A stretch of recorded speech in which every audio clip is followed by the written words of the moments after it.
The ballroom of the Harbor Light Hotel had been designed to make power look effortless. Crystal chandeliers floated above the crowd like captured constellations, their reflections dissolving across a sea of black tuxedos and silk gowns. Beyond the glass walls, Charleston Harbor shimmered under the night sky, the water dark and slow, as if it too were holding its breath for whatever was about to happen inside. On the main stage, a 40-foot screen glowed with the Langford Maritime crest, gold against deep navy, followed by a carefully edited montage of shipyards, scholarships, smiling children, and the words that had built an empire: integrity, legacy, stewardship. Evelyn Langford stood at the podium, immaculate in silver, her voice smooth with the authority of a woman who had never once been interrupted in her life. "Tonight," she said, lifting her champagne glass to a room full of donors, board members, and the city's most photographed last names, "we celebrate not only where we come from, but what we pass on." Applause rolled through the ballroom, practiced, polite, inevitable. At the back of the room, where the light softened into shadow, Amaya Brooks adjusted the cuff of her tailored black suit and watched her own reflection in the mirrored column beside her. 6 years ago, she had stood in this same building, wearing a borrowed uniform and carrying a tray she was told never to raise above shoulder height. Tonight, her name was printed on the event program in clean, serif font: Brooks Compliance and Care Solutions, Ethical Oversight Partner. It had taken her 3 seconds to find it. It had taken her 6 years to earn it. On either side of her stood 2 boys in matching navy jackets, their small hands warm in hers. They were quiet, not because she had asked them to be, but because they had learned, early and without bitterness, how to read a room. "Mom," Leo whispered, tilting his head toward the stage. "Is that the family you told us about?" Amaya followed his gaze. At the far end of the ballroom, beneath the brightest cluster of lights, Graham Langford stood beside his mother. Taller than she remembered, his shoulders broader, his expression carved into the calm, distant composure of a man who had spent years becoming exactly who the world expected him to be. For a moment, a brief, dangerous fracture in time, she saw him as he had been in a different kind of light, barefoot in a service kitchen during a summer storm, laughing softly at something she'd said, as if her voice had been the only real thing in a house built entirely on performance. The memory passed like a tide receding. On stage, Evelyn finished her speech to a standing ovation. "Legacy," she repeated, her gaze sweeping the room, "is not an accident. It is a choice." That was Amaya's cue. She didn't move immediately. She let the applause crest and fall. She let the cameras finish their slow pan across the room. She let the silence return, that delicate, expectant silence that only the powerful ever truly controlled. Then she stepped forward. Her heels made no sound on the carpet, but something in the air shifted as she walked. A subtle turning, a ripple of attention, the way a room senses gravity before it understands it. The boys followed without being told. When she reached the edge of the stage, the event coordinator glanced down at her tablet, startled. "Miss Brooks," she whispered, "we're not scheduled for—" "I know," Amaya said, her voice calm, warm, unmistakably sure. "I only need 45 seconds. There was something in her tone, not a request, not a command, but a certainty that made the young woman step aside. Amaya walked into the light. For the first time that evening, Graham looked directly at her. Recognition did not arrive all at once. It moved through him slowly, like dawn breaking over water. Confusion, disbelief, then a stillness so complete it seemed to silence the entire room. On the massive screen behind her, the Langford crest faded to black. A single line of text appeared in white. "The Langford Legacy Continuity Report." A murmur moved through the audience. Curiosity sharpened into something else. Amaya reached for the microphone. Her hand did not tremble. "Good evening," she said, and her voice carried. Low, steady, threaded with something deeper than confidence. "My name is Amaya Brooks." In the front row, Evelyn Langford's smile did not falter, but her fingers tightened around the stem of her glass. Amaya rested her hands lightly on the shoulders of the two boys beside her. Before this foundation celebrates the future, she continued, her gaze moving not to Graham, not to Evelyn, but to the hundreds of witnesses in the room, and to the cameras that would carry this moment far beyond Charleston. It deserves to meet it. On the screen, two photographs appeared, not side by side, but layered. A childhood portrait of Graham Langford at age 6. The same hazel eyes, the same quiet, searching expression. And beneath it, a live camera feed of the two boys standing beside her. The resemblance was not dramatic. It was undeniable. The sound that followed was not a gasp. It was the absence of sound, the kind that falls when a truth enters a room and refuses to leave. Amaya did not look at Graham. She didn't need to.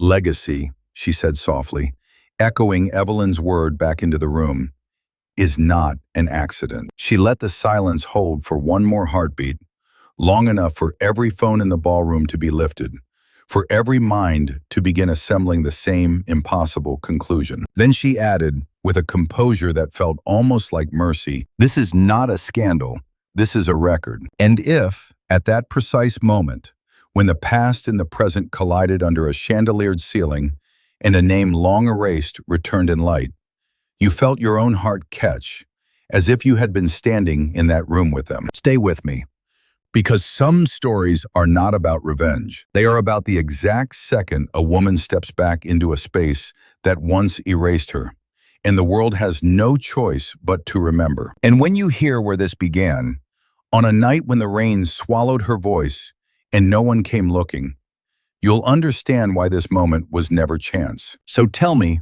quietly, while the ballroom is still holding its breath, where are you listening from tonight? And if you believe, even a little, in the kind of justice that arrives dressed as grace, walk with me through this story all the way to the end. The house that never looks wrong. The Langford estate on Isle of Palms had the kind of beauty that never asked to be admired. It assumed it. From the street, the house appeared weightless, a stretch of white columns and glass balconies suspended between the slow blue of the Atlantic and the manicured geometry of its gardens.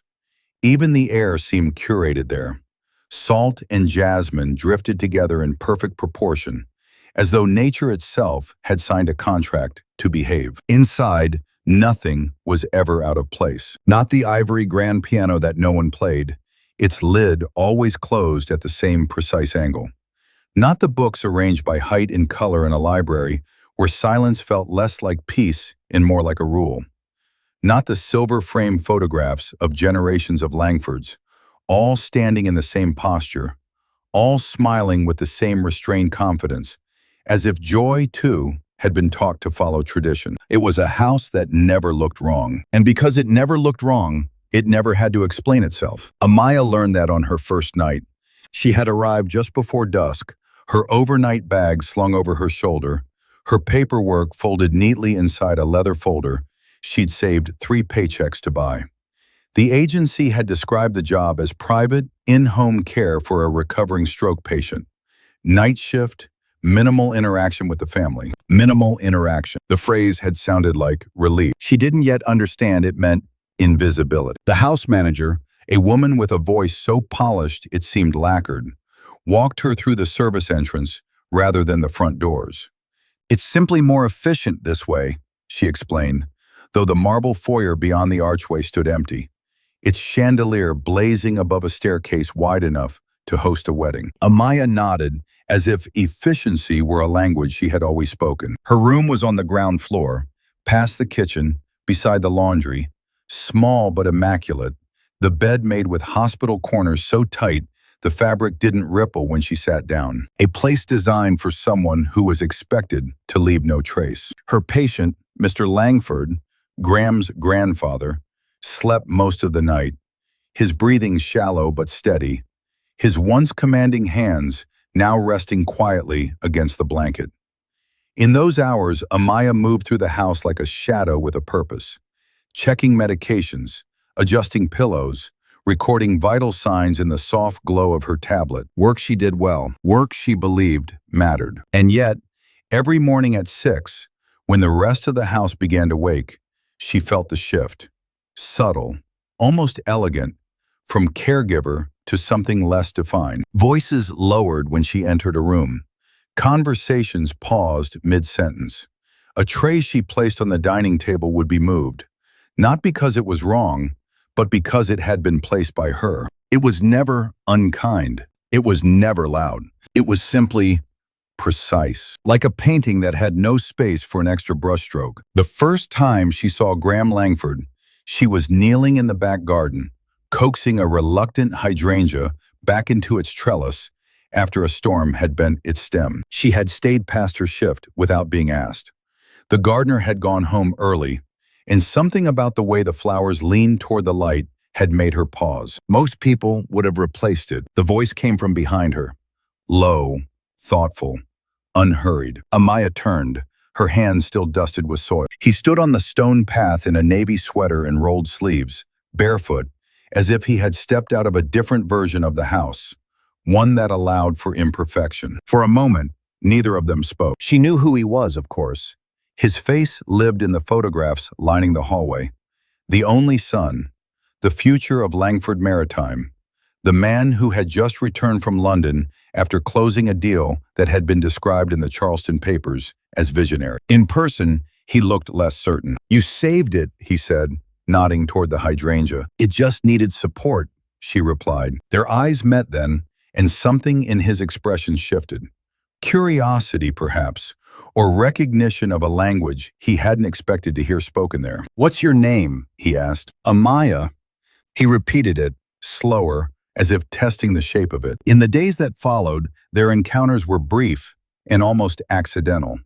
A cup of coffee left on the kitchen counter at the exact moment she came in to refill Mr. Langford's water.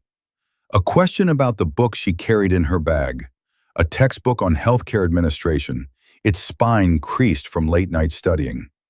A quiet, unexpected, "Good morning, Amaya," spoken in a house where most greetings were delivered without eye contact. He didn't treat her as invisible, and because he didn't, the illusion of the house grew sharper around them both. She began to notice the rules. The way the elevator stopped at the main floor for everyone except her. The way Evelyn Langford's gaze traveled, not over her, but through her, as if assessing a structure for flaws. The way the staff referred to Graham as Mr. Langford, even when he was out of the room, as if the title were a presence that never left. Perfection, she realized, was not the absence of mistakes. It was the control of the narrative. And in that narrative, there was no space for a woman like her to exist as anything other than temporary. One night, a summer storm rolled in from the ocean, cutting the power to half the house. The generators took time to engage, and for the first time since Amaya had arrived, the Langford estate fell into something that resembled real darkness. She found Graham in the service kitchen, sleeves rolled, lighting candles one by one. "It's strange," he said, watching the flame steady itself. "I grew up here, and I've never seen it without electricity." "It looks different," she answered. "Better or worse?" She considered the question, the way the shadows softened the edges of everything, the way the house seemed less certain of itself, more honest. He smiled at that. Not the public smile she had seen in photographs, but something quieter, almost relieved. They sat at the small staff table, the storm tapping against the windows, and spoke about things that had no place in the official rooms of the house. Her classes, his years in cities that never slept. The strange weight of expectations neither of them had chosen, but both carried in different ways. For a few hours, the Langford estate was just a house, not an institution, not a legacy, just walls and rain, and two people sharing a pot of tea in the dark. And when the lights finally returned, abrupt, clinical, perfect, the moment vanished as if it had never existed. The next morning, Evelyn Langford stood at the head of the dining table, the sunlight catching the diamonds at her throat like a warning. Her gaze moved across the room and settled, briefly, on Amaya. Not with anger, not with suspicion, with calculation. In a house that never looked wrong, Amaya understood. The greatest offense was not a mistake. It was the possibility of a story that had not been approved. The rules she didn't know existed. In the Langford house, no one ever told you what you were not allowed to do. They simply arranged the world in such a way that you learned. Amaya discovered this the morning she stepped into the wrong hallway. It happened because Mr. Langford had slept poorly and she had stayed past her shift, adjusting his medication, recording the subtle tremor in his left hand, making sure the blanket didn't slip from his shoulder. By the time she left his room, the sun had already begun its pale climb over the water, and the house had awakened into its quiet choreography. Voices in the distance, china touching china, the low hum of a coffee machine that probably cost more than her car. She meant to return through the service corridor. Instead, distracted by exhaustion and the half-finished chapter of her online coursework still echoing in her mind, she turned left. The main hall opened before her, wide, white, and flooded with morning light. For a single, suspended moment, it was only a hallway, a beautiful one. The marble floor reflected the ceiling in perfect symmetry. Portraits of the Langford lineage watched from gilded frames, their painted eyes following no one and everyone at once. At the far end, the ocean shimmered through glass doors like something out of a dream she had never expected to walk into. Amaya slowed without meaning to. It wasn't curiosity that stopped her. It was the unfamiliar sensation of being seen by a space that had never been meant for her. Miss Brooks. The voice was not loud. It did not need to be. The house manager stood near the base of the staircase, her hands folded lightly at her waist, her expression as polished as the silver on the breakfast table. You'll find the staff corridor more convenient. Convenient. The word floated in the air between them, smooth and impersonal. And Amaya felt the heat rise behind her collar, not from shame, but from the realization that there had been a rule, and she had broken it without knowing it existed. "I'm sorry," she said. "Of course," the woman replied, her smile unaltered. "We all have our systems." We, the pronoun, did not include her. From that morning forward, Amaya noticed the architecture of the invisible. The elevator that always seemed to be under maintenance when she approached it alone, yet opened immediately when a guest stepped near. The delicate way a conversation would pause if she entered the room. Not abruptly, never rudely, but with a shift in tone, as though the subject had simply reached its natural end. The coffee cups. There were two sets, one porcelain, thin as a whisper, kept on the open shelf for the family and their guests. The other, thicker, heavier, stored inside a cabinet near the service sink. No one told her which one to use. She learned by watching. And then there were the names. She was Amaya when Graham spoke to her in the garden, his voice unguarded, the syllables of her name carrying a kind of curiosity that felt almost like respect. In the presence of others, she became Miss Brooks. Not unkind, not cold, but carefully placed at a distance that could never be crossed by accident. The first time she realized the rules extended beyond hallways in porcelain, it was because of a book. She had been studying in the staff kitchen during her break, her laptop open beside a stack of flashcards, the blue glow of the screen reflecting in the window where the ocean lay beyond the dunes. Healthcare Compliance, Chapter 6. Ethical Governance in Private Institutions. She had underlined a sentence twice. Systems that appear neutral often exist to protect existing power. Is that what you're doing in your free time? Graham's voice came from the doorway, soft enough that she didn't startle. She closed the laptop halfway, instinctively. Studying, she said. He stepped into the room, barefoot again, a mug in his hand, porcelain, the thin kind, as if the rules that shaped everyone else's movements didn't apply to him in quite the same way. For what? A degree, she answered.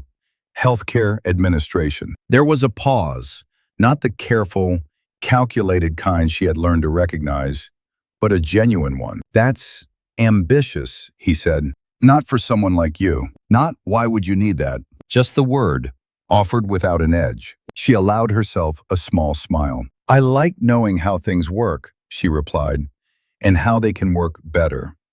He leaned against the counter, studying her with an attention that made her both aware and unexpectedly steady. You don't plan on staying here forever, he said. It wasn't a question.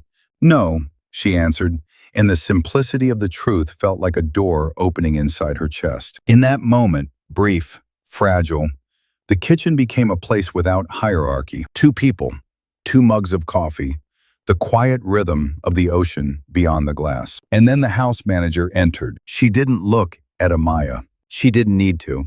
"Mr. Langford," she said, "your mother is asking for you in the breakfast room." The air shifted.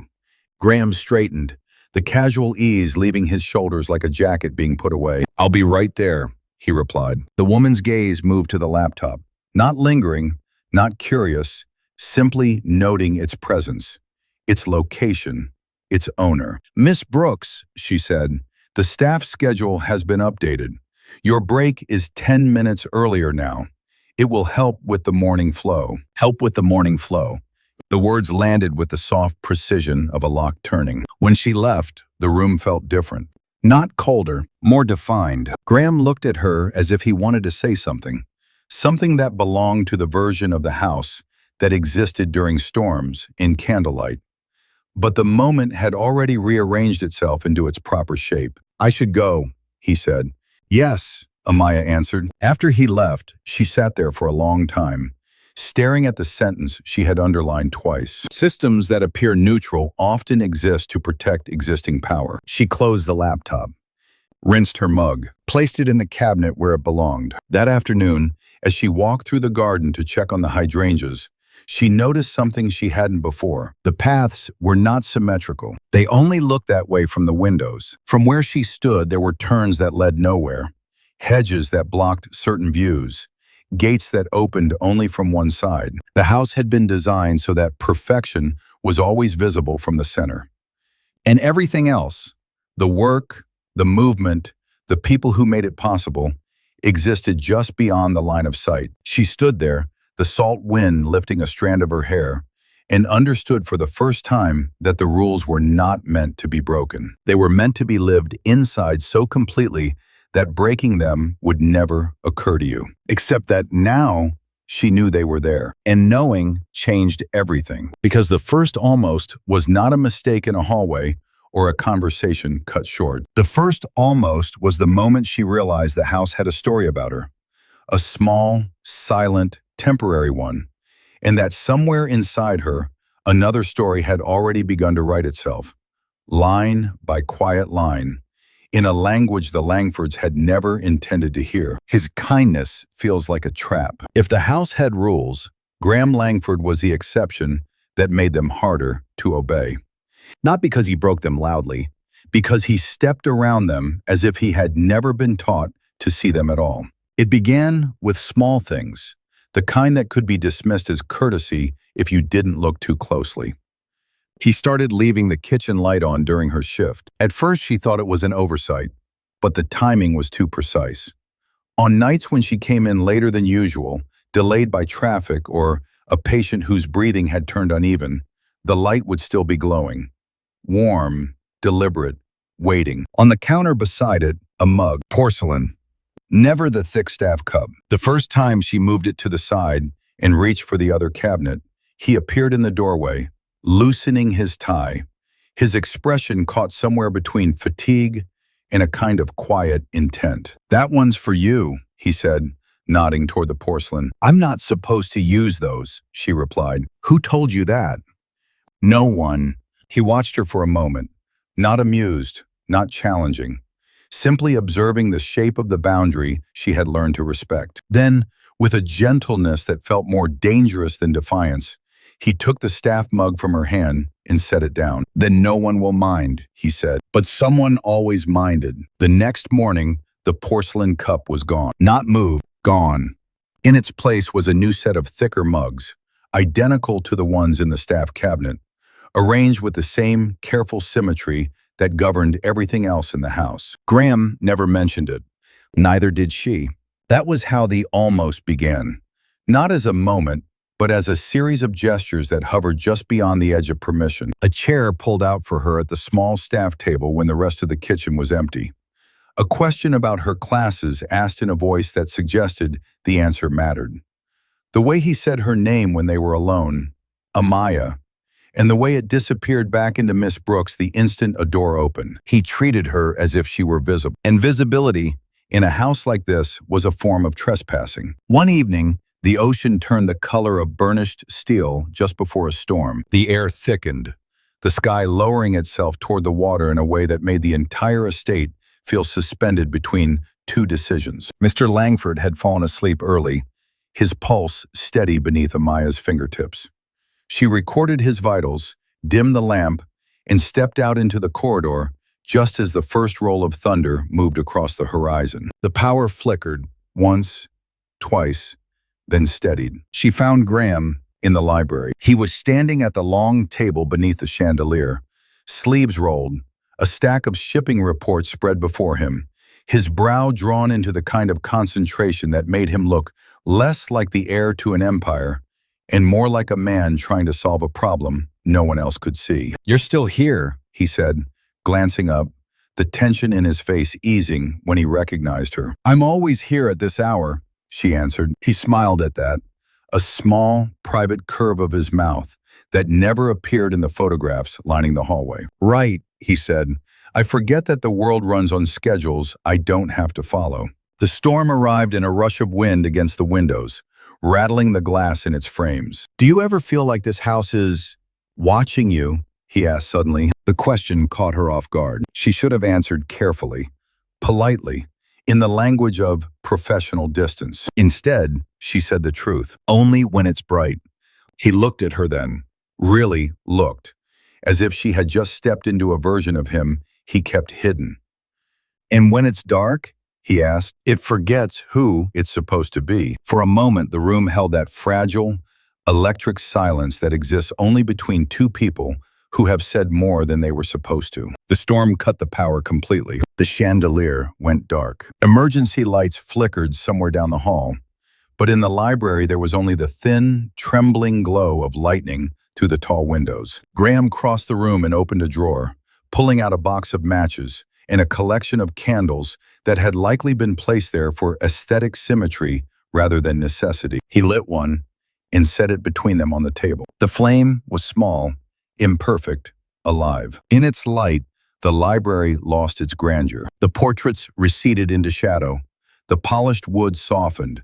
The distance between them narrowed into something that felt less like a violation and more like an invitation. "Sit," he said, gesturing to the chair opposite him. She hesitated, not because she didn't want to, because she did. Because every rule she had learned since arriving in this house existed to prevent this exact moment. He seemed to understand. "I won't tell anyone," he added, and the words were almost playful.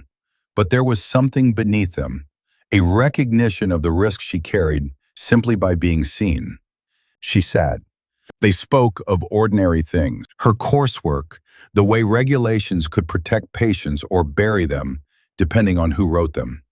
His years in London, the loneliness of hotel rooms that all smelled the same, the strange freedom of walking through a city where no one knew his name. "You don't like it," she said quietly. "The business?" he asked. "The version of you that comes with it." He didn't answer immediately. Outside, the storm pressed against the windows, the ocean invisible in the dark.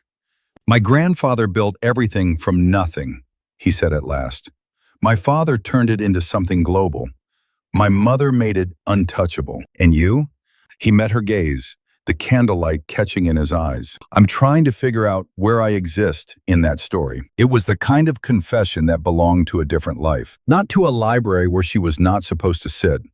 Not to a man whose name was carved into the very foundation of the house. She felt the pull of it, the dangerous softness, the way his voice lowered when he spoke to her, as if the rest of the world had receded. Kindness, she realized, could be a trap, not because it was false, because it was real, because it made you forget the architecture that had been designed to keep you apart. When the power returned, it came back all at once. Light flooded the room. The chandelier reignited. The portraits reappeared in their gilded certainty. And Graham stepped back, not physically, but into himself, into the posture that belonged to the Langford name. A door opened somewhere in the corridor. Footsteps. A voice calling for him. He reached for the stack of reports, straightening them with practiced precision. "Good night, Miss Brooks," he said. The distance in the title fell between them like a closing gate. "Good night, Mr. Langford," she replied. Later, in her small room beside the laundry, Amaya sat on the edge of her bed and replayed the evening in her mind. Not the words, but the way the candlelight had altered the shape of everything. The way his voice had softened when he spoke about not belonging in his own story. She told herself it meant nothing, that it could mean nothing, because in a house that never looked wrong, kindness was not an act of rebellion. It was a deviation, and deviations were corrected. The next morning, a new instruction appeared on the staff schedule. Night caregivers were to take their breaks in the designated lounge, not the kitchen. No explanation, no signature, just a small, elegant adjustment to the system that ensured the house would return to its proper balance. Amaya read the note once, then folded the paper and slipped it into her pocket. She did not look toward the library as she walked past, but she felt, with a clarity that made her chest tighten, that the second almost had already happened. Not in the candlelit room, not in the conversation. In the moment she realized she was beginning to measure time, not by her shifts or her studies, but by the rare, unguarded seconds when Graham Langford spoke to her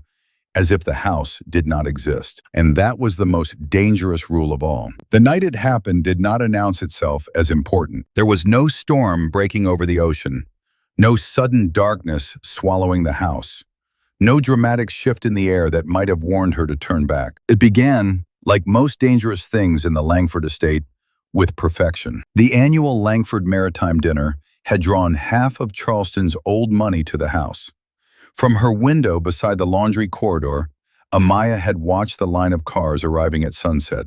Sleek black sedans gliding up the circular drive, headlights flashing briefly across the white columns before being swallowed by the glow of the foyer. Music drifted through the walls in soft, curated waves. Laughter followed. Not the loud kind, never that, but the controlled, polished laughter of people who had never needed to ask permission to exist. Amaya moved through her shift with practiced calm. Mr. Langford had been restless, his sleep broken by the unfamiliar noise of a house that was not used to celebration.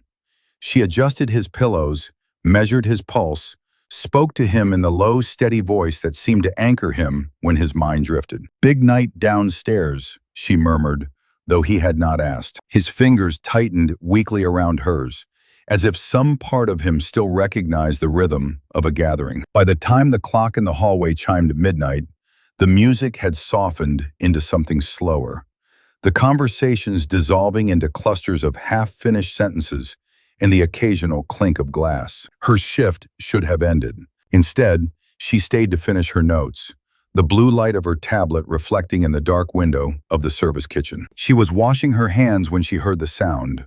Not a voice, not quite a fall, but the unmistakable scrape of a chair against the tile. Graham stood at the far end of the kitchen, one hand braced against the counter, his tie loosened, his jacket missing, the careful composure she had come to associate with him stripped away as if it had never truly belonged to him. For a moment, neither of them spoke. He looked younger like this, not in the way the photographs tried to capture, polished and triumphant, but in the way a man looks when the weight he carries becomes visible. "I didn't know you were still here," he said. "I was finishing my charting," she replied. He nodded, though it was clear he hadn't been asking a question that required an answer. From the ballroom, the last of the guests' voices rose and fell like a tide receding. "Too much?" she asked quietly. A corner of his mouth lifted. "Not the way you think," he said. "I can handle the speeches, the handshakes, the deals that sound like promises." He reached for a glass, then stopped, as if he had forgotten what he intended to do with it. "It's the way everyone looks at you," he added, "like you're already finished.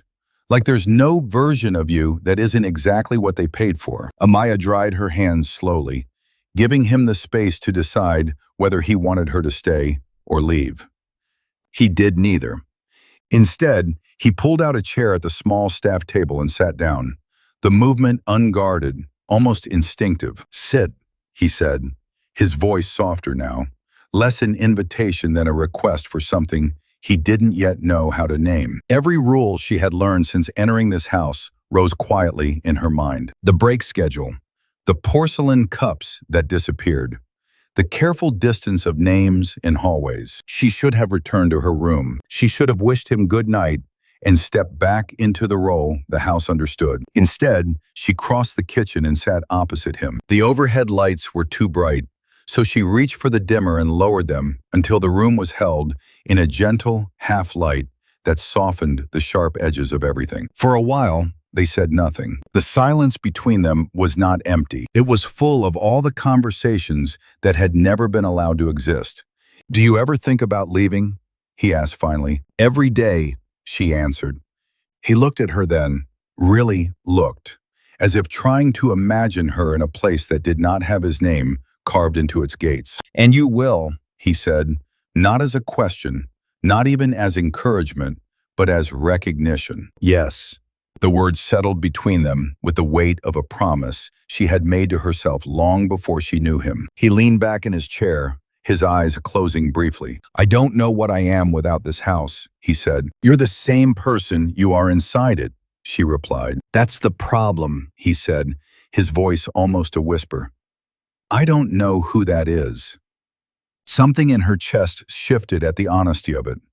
Not the kind that seeks comfort, but the kind that simply exists because there is nowhere else for it to go. She had seen him in two versions: the man who moved to the estate like a future already decided, and the one who sat in front of her now, sleeves rolled, the mark of a champagne glass still faint on his wrist, looking at her as if she were the only fixed point in a room that had begun to tilt.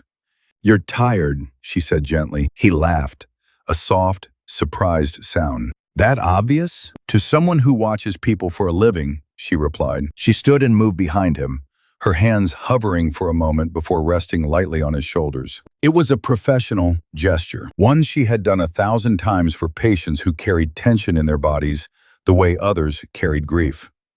His breath caught, just once, then steadied. "Is this allowed?" he asked, the words half teasing, half sincere. "No," she said, but she didn't move away. The contact was brief, measured, and yet it altered the air between them in a way that had nothing to do with touch. When she stepped back, he turned to face her. They were too close, close enough that she could see the fine line of exhaustion beneath his eyes, the faint shadow of stubble along his jaw, the way his gaze moved over her as if memorizing something he had no right to keep. "You should go," she said, though the words sounded like they belonged to someone else. "Yes," he answered. Neither of them did. The house around them had gone quiet, not asleep, waiting.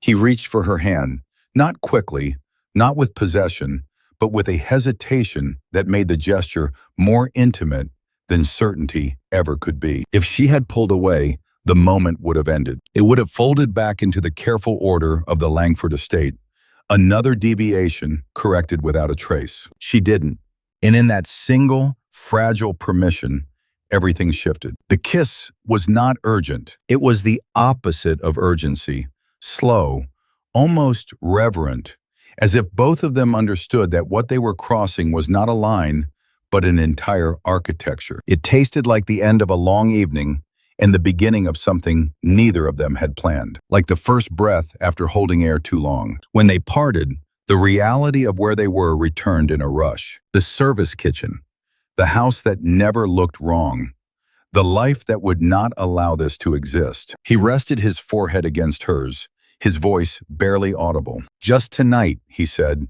as if naming it could contain it. Just one human moment. Not the heir and the caregiver, not the Langford name and the woman who moved through its corridors unseen. Two people, suspended outside the story that had been written for them. And because it was only human, imperfect, unplanned, impossible to categorize, it became the most dangerous thing that had ever happened in that house. By morning, the lights would return to their usual brightness. The schedules would adjust. The rules would close in again, elegant and invisible. But in the quiet space between midnight and dawn, in a room that had never been meant for them, they had stepped into a truth the house could never fully erase. And somewhere, beyond the careful symmetry of the Langford estate, the first consequence had already begun to exist. The two lines. The change did not arrive with certainty. It came first as a quiet misalignment, a fatigue that sleep did not repair, the faint metallic taste of morning that lingered long after she had rinsed her mouth. The way the smell of brewed coffee, once a comfort, turned suddenly unbearable. Amaya told herself it was the shift work, the long nights, the way her body had learned to exist in hours that did not belong to the rest of the world. She moved through the Langford house with the same precision she always had, recording Mr. Langford's pulse, adjusting medication, keeping her voice low and steady. But her own heartbeat seemed to live in a different rhythm now, a private, unspoken metronome beneath her ribs. She counted days the way she counted dosages, clinically, without emotion, until the morning she stopped at the pharmacy on her way home and stood in the aisle longer than necessary, her fingers resting on the small white box as if it might recognize her. It was the kind of purchase designed for anonymity. Self-checkout, no eye contact. A receipt folded immediately into her bag. The sky over Charleston was pale and uncommitted when she reached her apartment. That thin hour between night and day when the world had not yet decided what it was going to be. She placed the box on the edge of the sink and stared at it, not because she didn't know what it meant, because she did. Her training had taught her to read the body like a language. She already knew the answer. Still, she followed the instructions with the careful precision she brought to everything, as if accuracy could make the outcome negotiable. 3 minutes, a lifetime. The apartment was silent except for the faint hum of the refrigerator and the distant cry of a gull over the harbor. When she looked down, the result was already there. 2 lines, not bold, not dramatic, just present, as if they had always been waiting. For a long time, she did not move. Her hand rested lightly against the counter, the edge of the sink pressing into her hip, her reflection pale and unfamiliar in the bathroom mirror. She had spent her life understanding consequences in advance, planning for them, building structures strong enough to hold them. This was not a structure. This was something alive, a possibility that did not belong to any system she knew how to manage. Her first instinct was not fear. It was memory, the kitchen in half-light, the way his voice had softened when he said her name, the brief, fragile honesty in his eyes when he spoke about not knowing who he was inside the life he had inherited. Just tonight, one human moment, she pressed her palm against her abdomen, not yet a gesture of protection, simply a point of contact, as if she could confirm the reality of what the 2 lines suggested. Okay, she whispered to the empty room. The word was not acceptance. It was acknowledgement. By the time she returned to the Langford estate that evening, the house had resumed its perfect equilibrium. Sunlight moved across the marble floors in measured angles. The staff passed one another in quiet efficiency. Evelyn Langford's voice carried from the breakfast room, calm, composed, discussing a foundation board appointment as if the world were a series of decisions that could always be controlled. Amaya moved through her tasks with the same steadiness she had always possessed. Only once did her hand falter. When she entered the kitchen and saw Graham standing at the far counter, speaking into his phone, his tone clipped and professional. "Yes, I'll be in New York on Thursday," he said. "No, we'll finalize it there." He looked up then, the conversation still in his ear, and for a fraction of a second, the distance between them disappeared. Not the distance of class or structure, the distance of what they now knew existed. His gaze dropped, not to her face, but to her hands, as if he were remembering the way they had rested on his shoulders that night. The moment was brief. So brief, it could have been imagined. He turned away first. "Send me the numbers," he said into the phone, his voice returning to its public cadence. She stood there, her chart in her hand, her body suddenly aware of the space she occupied. He did not come to the staff table that night. The porcelain mug did not appear. When she finished her shift, she found a note on the updated schedule. Mr. Langford's caregiver rotation would change for the next week. Administrative restructuring, temporary. The language was neutral, impersonal, perfect. She understood immediately. The house had corrected the deviation, not with confrontation, with absence. The next morning, she requested a meeting with the house manager. "I need to speak to Mr. Langford," she said, the woman's expression did not alter. Mr. Langford is traveling, she replied. He was here last night. Mr. Langford is unavailable. Unavailable. The word fell between them like a closed door. Amaya nodded once, the movement precise, almost graceful. Of course, she said. She did not argue. There was no scene. That was not how this house functioned. Instead, she completed her shift, signed her reports, and walked out through the service entrance into a day that had already begun to heat under the Carolina sun. At the bus stop, she sat with her bag on her lap and the knowledge in her body that the two lines were no longer an abstract result in a quiet bathroom. They were a future, a decision that would not wait for permission. For the first time since she had arrived at the Langford estate, she allowed herself to imagine a life beyond it.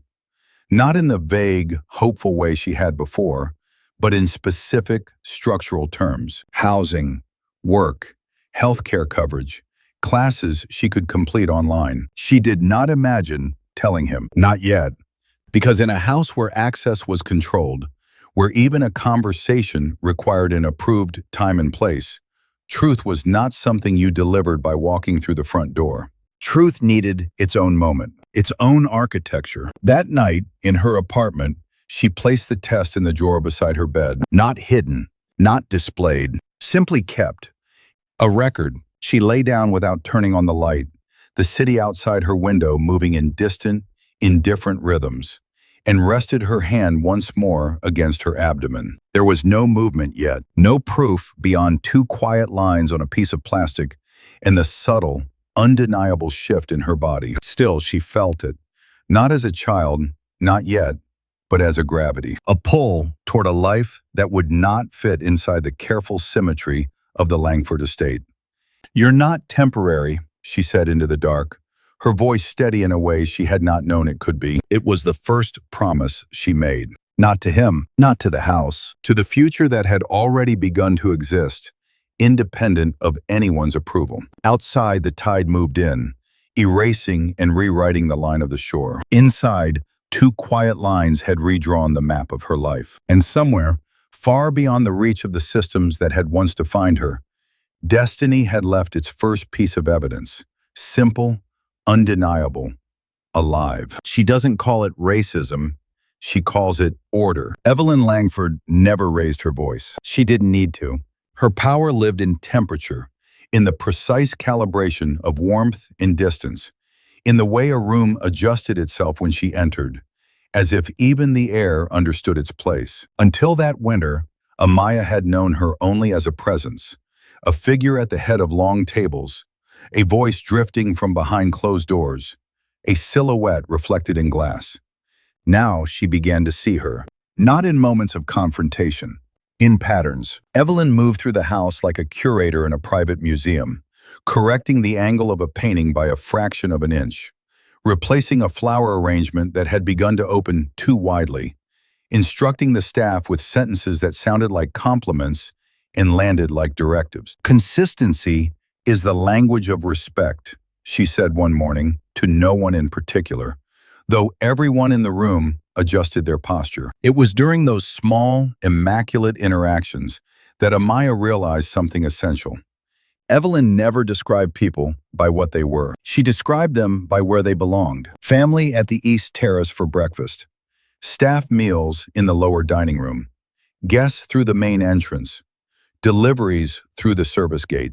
Belonging was a geography, and geography, in the Langford house, was destiny. The first time Evelyn addressed her directly after the night in the kitchen, it was with the same composure she offered everyone. Miss Brooks. Amaya turned from the medication cart, her chart held neatly against her chest. Yes, Mrs. Langford. Evelyn stood near the window, the ocean a pale line behind her shoulder, her reflection doubling her in the glass. You've been with us for some months now, she said, her tone conversational.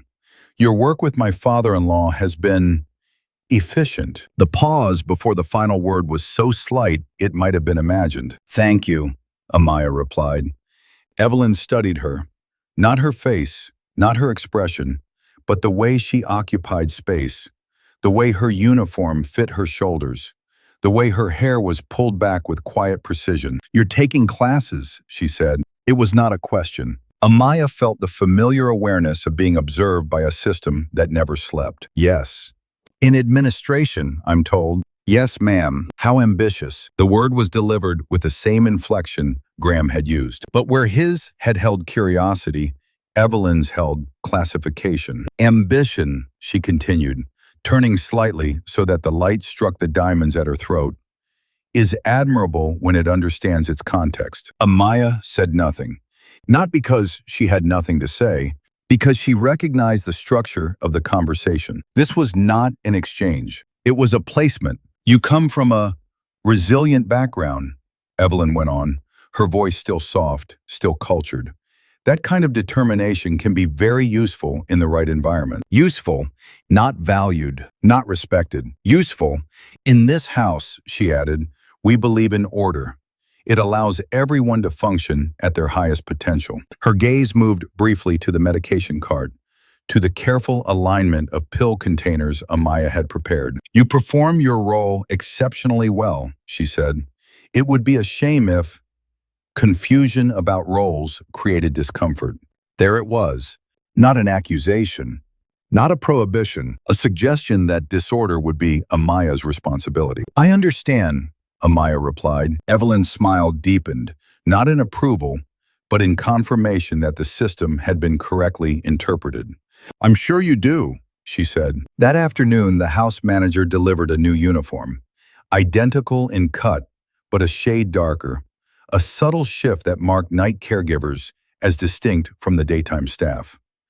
Mrs. Langford thought the color would be more appropriate for your schedule, she explained. Appropriate. The word settled into Amaya's mind with the weight of a map. Over the next week, the changes continued. Her access badge no longer opened the door to the main kitchen after 10 p.m. Her name disappeared from the shared staff rotation and appeared instead on a separate schedule.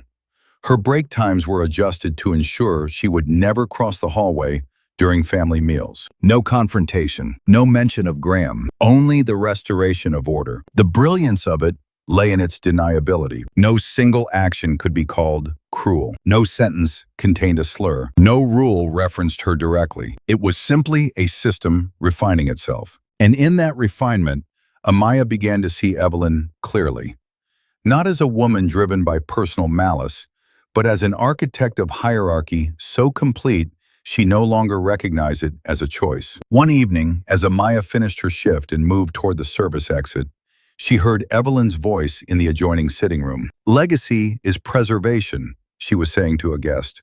Not merely of wealth, but of values, of standards, of continuity. The guest murmured something in agreement. And continuity, Evelyn continued, requires discernment, the ability to distinguish between what belongs and what passes through. Amaya did not pause. She did not slow her steps, but the words followed her out into the night air, settling around her like a second skin. It was not about her as a person. It never had been. It was about a philosophy in which her existence, her education, her quiet conversations in candlelit rooms, her very possibility represented disorder. And disorder, in Evelyn's world, was not a threat because it was wrong. It was a threat because it could not be controlled. The realization did not break Amaya. It clarified her.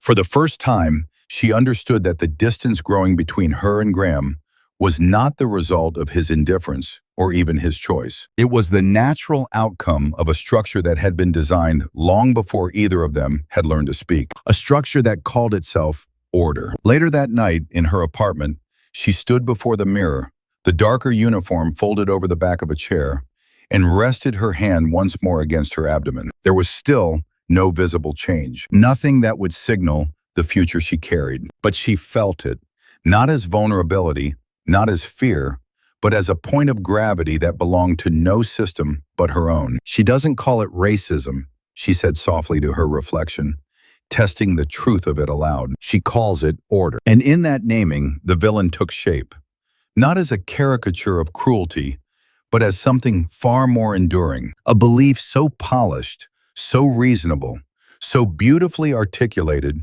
that it could dismantle a life without ever raising its voice. Amaya turned off the light. In the darkness, the map of the Langford house no longer defined her, because for the first time, she saw the architecture for what it was.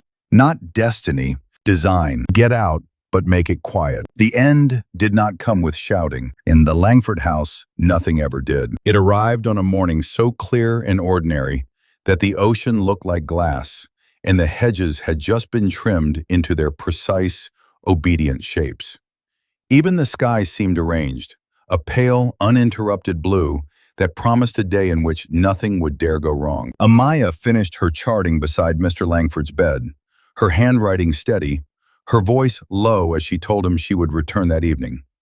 His eyes, clouded but searching, rested on her for a moment longer than usual, as if some part of him recognized a shift the house itself refused to acknowledge. When she stepped into the corridor, the house manager was waiting, not blocking her path, simply present. "Mrs. Langford would like a word," she said. The sentence was flawless. No urgency, no edge.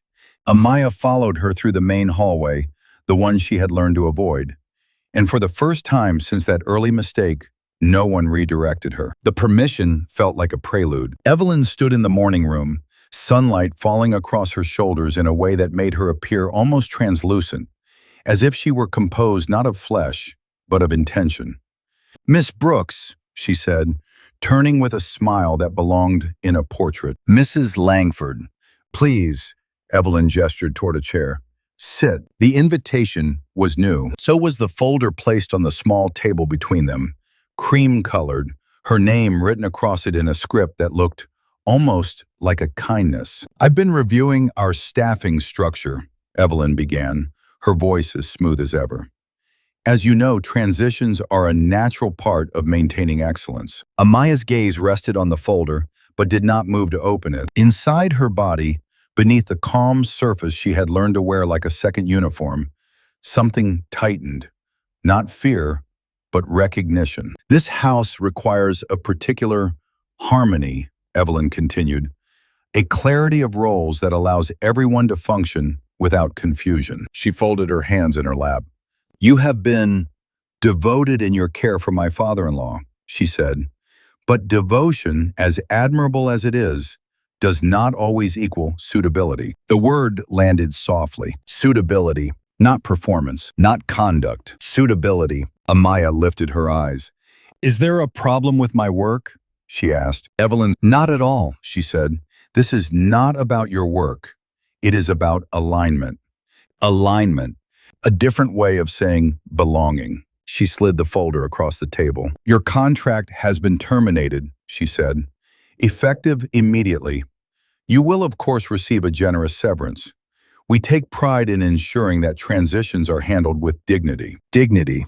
The room was so quiet that Amaya could hear the faint tick of the antique clock on the mantel. She opened the folder. The document inside was immaculate, the language formal, neutral, citing administrative restructuring and professional incompatibility with evolving household needs. No mention of late nights in candlelit kitchens. No mention of conversations that had crossed invisible lines. No mention of the life forming quietly beneath her heart. A perfect record. "I see," she said, and she did. Two security men appeared at the doorway, not stepping in, not imposing, simply standing in a posture that made their purpose clear. "We've had your belongings packed," the house manager added gently. "Your final payment will be transferred today. A car is waiting to take you wherever you need to go." The efficiency of it was breathtaking. Not an expulsion, a transition, not a dismissal, a reorganization. Amaya closed the folder and placed it back on the table. "May I say goodbye to Mr. Langford?" she asked. For the first time, Evelyn hesitated, only for a fraction of a second. "I'm afraid that won't be possible," she replied. "He has been resting. It would be unwise to disturb him." Unwise. The word carried the finality of a locked door. "And Graham?" Amaya asked, the name spoken without title, without permission. Evelyn's gaze sharpened, not in anger, but in the precise way a surgeon's instrument finds its mark. "My son is in New York," she said, "on business." The lie was flawless. It did not need to be true. It only needed to be unchallengeable. Amaya rose. Her movements were calm, deliberate, as if she were completing the final step of a routine she had practiced 1,000 times. "Thank you for the opportunity," she said. Evelyn inclined her head. "We wish you every success," she replied. The words sounded like a blessing. They felt like a verdict. Outside the service entrance, her bag waited beside a sealed cardboard box. Her name was written on it in the same elegant script. The car idled at the curb. The ocean beyond the dunes was blinding in the morning light. No one else was there. No farewell from the staff. No accidental meeting in a hallway. The system had closed around her so completely that it left no space for witnesses. She lifted the box herself, ignoring the driver's attempt to assist, and walked past the gates she had entered months ago with a folder of documents and a careful hope she had never allowed to become visible. At the threshold, she stopped, not to look back, to feel the children within her, still too small to move, still only a knowledge she carried alone. For the first time since she had seen the 2 lines on the white strip in her bathroom, the reality of it pressed against her with the force of a future that had just been pushed outside these gates. "They didn't fire me," she said quietly, the words barely more than breath. "They erased me." The wind lifted the edge of her hair, carrying with it the scent of salt and jasmine, the house's carefully curated perfume, and for a moment she understood the full precision of what had been done. Not humiliation, not confrontation. Silence. A removal so complete it could be described as mutual, as orderly, as necessary. She placed the box in the back seat of the car and closed the door herself. The driver asked for an address. She gave him one that was not an apartment she had yet secured, but a temporary place, a friend's spare room. The first line in a plan she had not known she would need to execute so soon. As the gates of the Langford estate receded in the rearview mirror, the house returned to its perfect symmetry. From the outside, nothing had changed. The columns still gleamed. The gardens still obeyed their invisible geometry. The windows still reflected the sky in flawless repetition. A house that never looked wrong.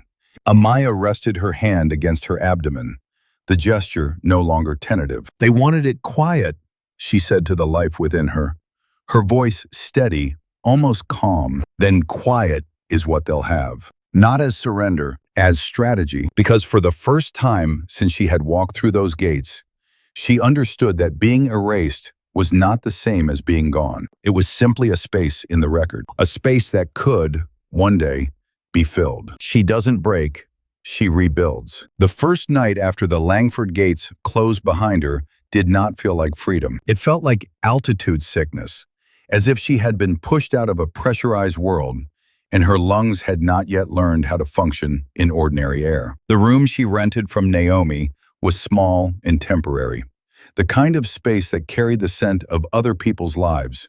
Lavender detergent, old textbooks, a cracked lamp that hummed faintly when turned on. There were no marble floors, no schedules printed in elegant script, no systems anticipating her movement, only silence, and the sound of her own breathing. Amaya placed her single suitcase against the wall and sat on the edge of the bed, her back straight, her hands resting in her lap as if she were still on shift and waiting for the next instruction. For the first time in years, none came. The absence was louder than dismissal. It arrived in fragments.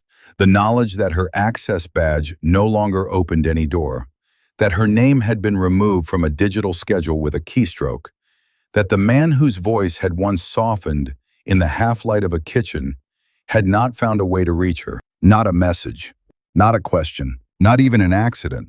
The system had worked. She bent forward slowly, her forehead resting against her palms, and for a moment the composure she had carried like armor cracked just enough to let the truth through. "I'm unemployed," she whispered. The word sounded foreign. "Unattached. I'm pregnant," she added, her hand moving instinctively to her abdomen. That word sounded like gravity. The tears came then.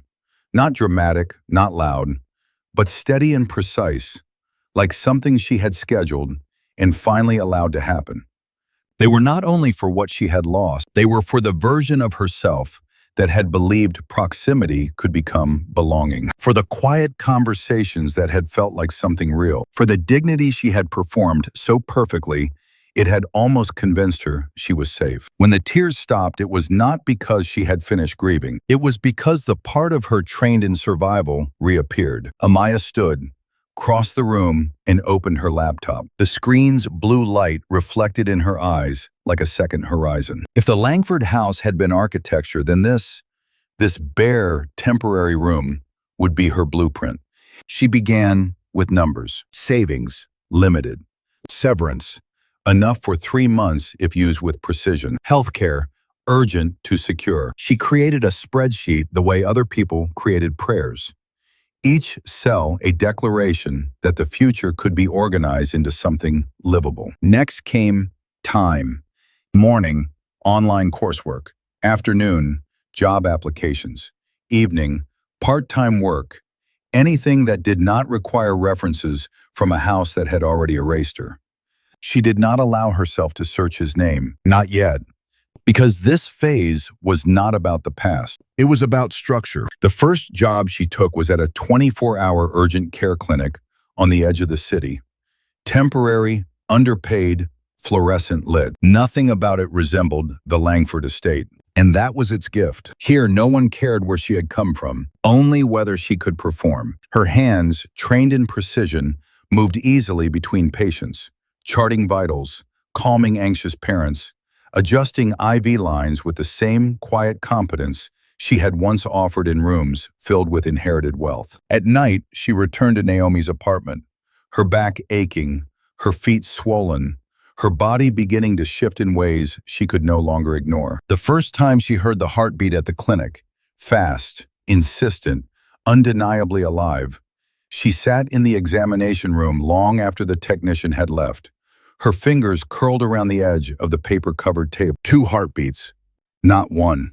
The sound filled her chest with something so immense it replaced every remaining fragment of collapse. "You're not a consequence," she said softly, her voice trembling with something that felt like awe. "You're a multiplication." From that day forward, her rebuilding changed. It was no longer only about survival. It was about expansion. She moved into a small apartment closer to the clinic, a space with uneven floors and a window that faced a brick wall, but with a lease that had her name alone printed across it. Her name, not as staff, not as caregiver, as tenant. She finished her certification faster than the program required, studying at night with a discipline that felt almost tender now, because every completed module was a step toward a future no one could remove with a signature. Her body grew heavier.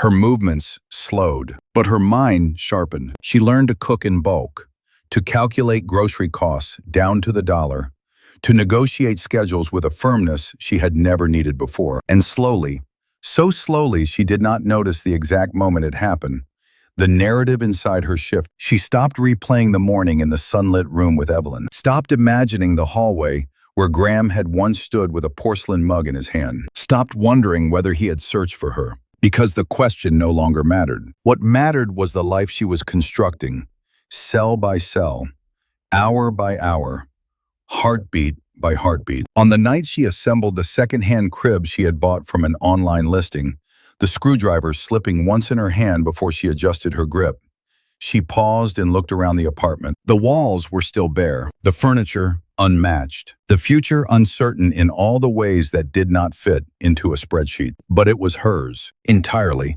She sat on the floor beside the crib, her back against the wall, her hands resting over the curve of her abdomen, where 2 small movements now answered her touch. "They thought they ended my story," she said quietly, not with bitterness but with clarity. "They changed the setting." Outside, the city moved in its indifferent rhythm, traffic lights shifting, voices rising and falling, a siren in the distance. Inside, something else was happening. Not the kind of transformation that announces itself with triumph. The kind that builds, layer by layer, decision by decision. A new architecture rising from the space where an old one had collapsed. Amaya closed her eyes and leaned her head back, the exhaustion in her bones deep and real, the future still fragile. But beneath it all was a structure no one had given her and no one could take away. She had not broken. She had reorganized. And in that reorganization, in that quiet, relentless reconstruction, She became something the Langford house had never accounted for. Not staff, not guests, not a mistake. A foundation. The envelope she never opened. The envelope lived in the second drawer of Amaya's nightstand, beneath a stack of neatly folded insurance forms and beside a small velvet pouch that held the twins' hospital bracelets. It had moved with her through 3 addresses. It had survived morning sickness, night shifts, overdue rent notices, and the long, measured months of pregnancy when her body felt less like a home and more like a construction site for a future she was still learning how to imagine. Cream color, uncreased, her name printed across the front in the precise typeface of a private laboratory. Inside it was certainty. Scientific, undeniable, irreversible. She knew this without breaking the seal. The test had been done during her second trimester, on a day when logic had briefly overpowered instinct. It had felt necessary then, a document for legal protection, for medical records, for a future in which questions might require proof. But when the results arrived, something in her refused to open it. Not because she feared what it would say. She already knew. The twins had been born with his eyes, the same hazel that shifted in different light. Green in the morning, amber in the late afternoon. Strangers commented on it constantly. "Where do they get that color?" She would smile and say, "From their father," and leave the sentence unfinished. The envelope remained sealed because opening it would turn knowledge into evidence. Evidence into decision. Decision into confrontation. And Amaya had built her life in a way that did not yet require any of those things. Tonight, the apartment was unusually quiet. Leo and Lucas, identical in the way that made people stop and stare, were asleep in the narrow bedroom, their breaths synchronized in the soft rhythm that still felt like a miracle. 2 years old now, 2 years of first words and first steps, and the small private victories that had never needed witnesses. Amaya sat at the kitchen table with her laptop open to a catering contract she had been reviewing for a hospital event. Her side business, the one that had begun as meal prep for exhausted nurses and had grown into something with a waiting list and a name. Brooks and Bloom. Her name first, not because she was alone, because she had built. The clock on the wall clicked toward midnight. Her phone buzzed. An email. She almost ignored it. Another inquiry, another schedule adjustment. But the subject line caught her attention with the quiet force of a memory she had trained herself not to revisit. Langford Foundation, annual gala catering invitation. The room shifted, not physically, in gravity. She did not open the message immediately. Instead, she stood, crossed the apartment, and pulled open the nightstand drawer. The envelope lay exactly where she had left it, untouched, waiting. For a long time, she simply looked at it, her hand resting on the edge of the drawer, her reflection faint in the darkened window. The Langford name had not entered her home in 2 years, not in conversation, not in thought. She had built a life so carefully structured around absence that the past existed only as a geography she no longer visited. And now it had found her. Not through Graham, not through confrontation, through business, through recognition of the work she had created without them. She picked up the envelope. It was lighter than she expected, as if certainty had no weight until it was acknowledged. On the table, her laptop screen dimmed, waiting for her to return. The email notification still pulsed softly in the corner. The gala would be held at the Charleston Harbor Ballroom, hosted by the Langford Foundation. A room filled with donors, board members, cameras, a room where names mattered, where records were kept, where stories could not be erased. Amaya sat down again, the envelope in her hands, her fingers tracing the edge of the seal. She thought of the morning she had been escorted through the service entrance, of Evelyn's voice describing alignment, of the quiet efficiency with which her existence had been reorganized into absence. Then she thought of the twins in the next room, their laughter when she burned pancakes, their insistence on helping her pack catering trays, the way they called her name as if it were the only architecture they needed. The envelope was no longer about him. It was about timing. A document that could turn her private life into public record, that could rewrite the narrative that had once been controlled entirely by someone else. She turned it over, still sealed, a boundary she had maintained not out of fear, but out of strategy. Because until now, she had not needed it. She had built everything without it. Her business, her home, her identity. But the invitation on her laptop changed the equation. This was not a summons. It was an opportunity to enter the Langford world through the front doors.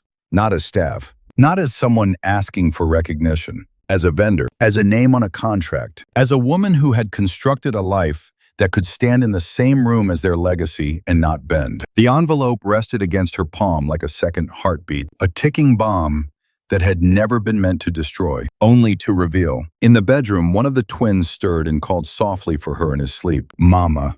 The word moved through her like an ankh. She set the envelope on the table. Not open, not returned to the drawer, placed between her and the glowing screen. A future and a past occupying the same space for the first time.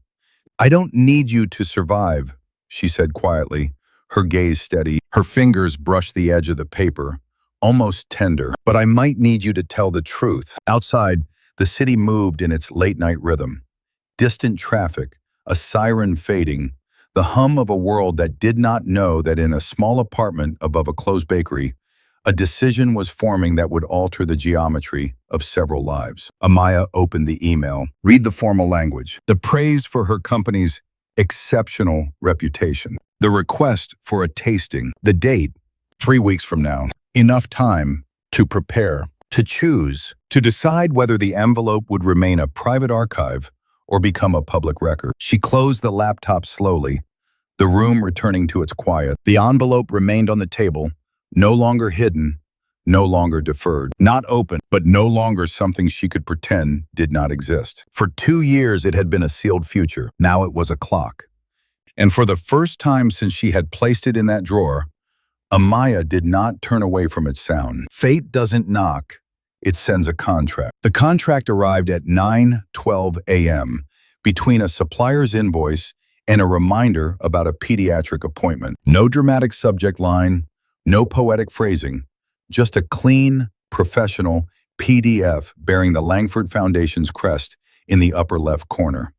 The same crest that had once watched her walk out through a service gate with her life reduced to a cardboard box. Amaya did not open it immediately. She was standing in the prep kitchen of Brooks and Bloom, her sleeves rolled neatly to her elbows, a row of labeled containers aligned in front of her like a quiet army. The morning light from the industrial windows fell across stainless steel and fresh herbs, illuminating a space that smelled of roasted garlic, citrus zest, and something far more intimate, ownership. Her phone rested on the counter. Waiting, fate, she had learned, did not come with thunder. It came with email notifications. Chef, the delivery for the gala tasting just arrived. Maya, her first full-time employee, a former night nurse who had traded hospital corridors for this kitchen, called from the storage room. Amaya nodded. Check the inventory against the list, she said. We don't substitute for this client. Her voice was steady, but the word client carried a gravity she did not allow to reach her face. When the door to the walk-in refrigerator closed and she was alone, she picked up the phone and opened the document. The language was immaculate. Event specifications, guest count, dietary accommodations, security protocols, payment schedule. Her name appeared in bold. Amaya Brooks, executive chef and owner, Brooks and Bloom. Not Miss Brooks, not caregiver, not staff. Owner. The contract did not reference history. It did not acknowledge that she had once memorized the floor plan of the Langford estate from the perspective of someone who entered through the side. It did not know, or did not care, that her children carried the Langford name in their eyes. To the foundation, she was a vendor with a reputation for precision and discretion. To the room she had left behind, she would arrive as a professional whose presence required acknowledgement. A different kind of belonging. She scrolled to the signature line. 3 weeks.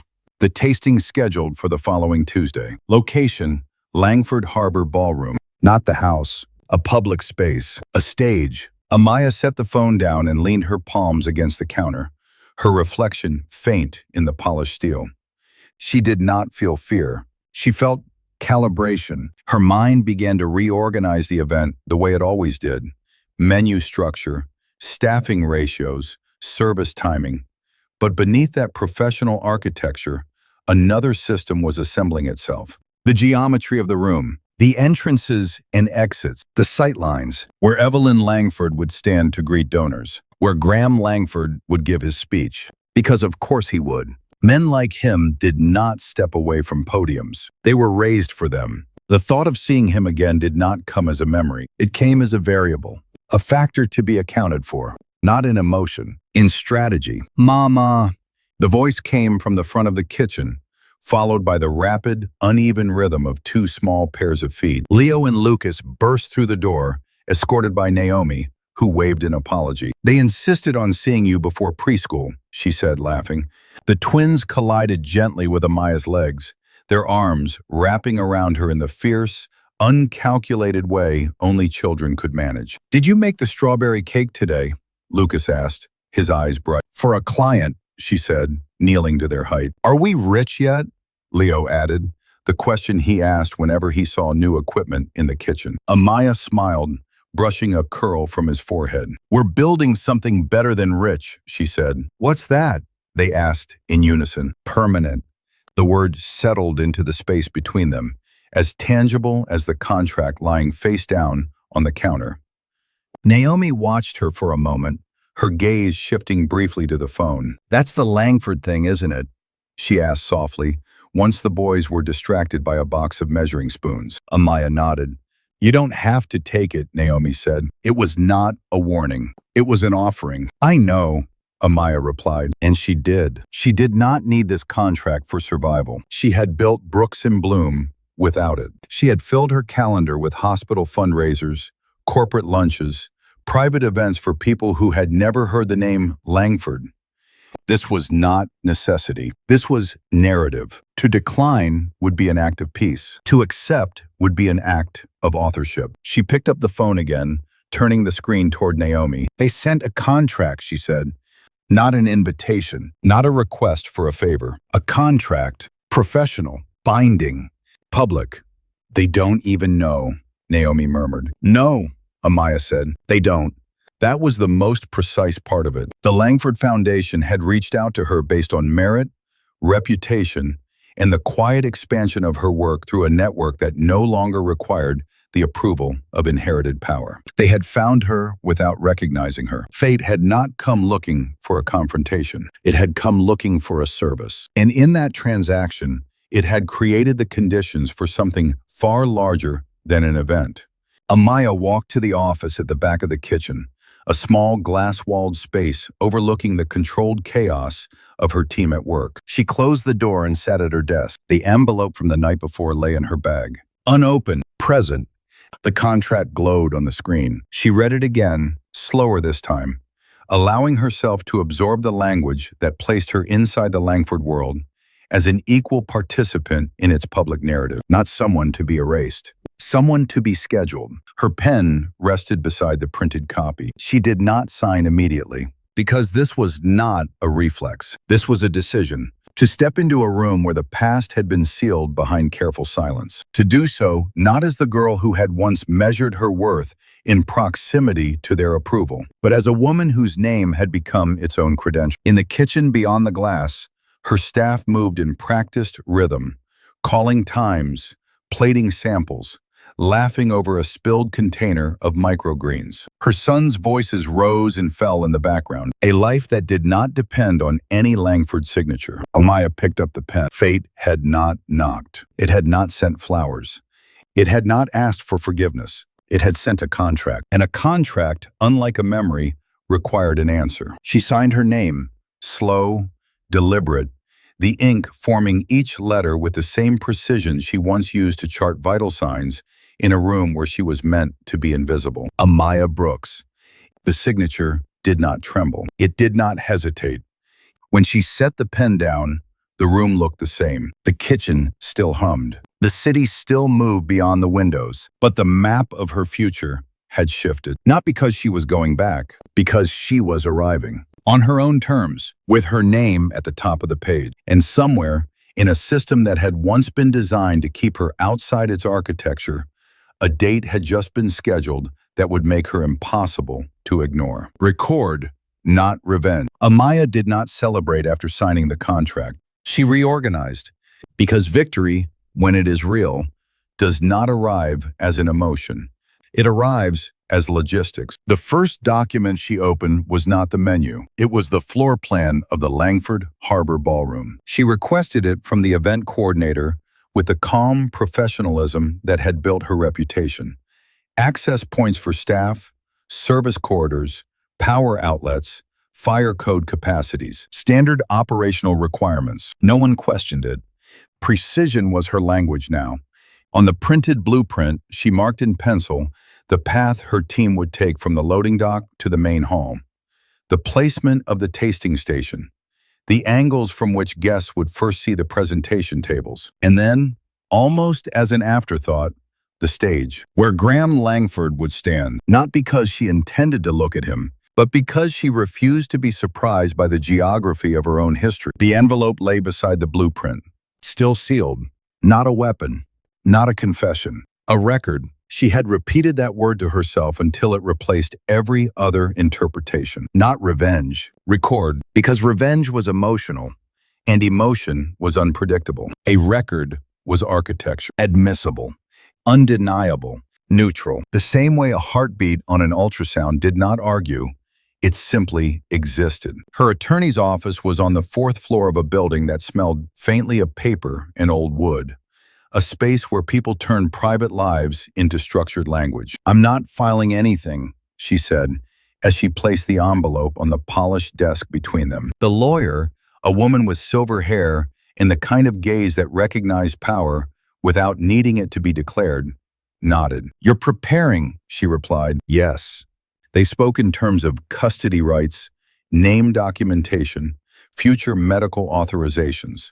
The quiet, unromantic framework that turned motherhood into a legal entity that could not be dismissed with silence. "You've done everything without this so far," the lawyer observed. "I know. Why now?"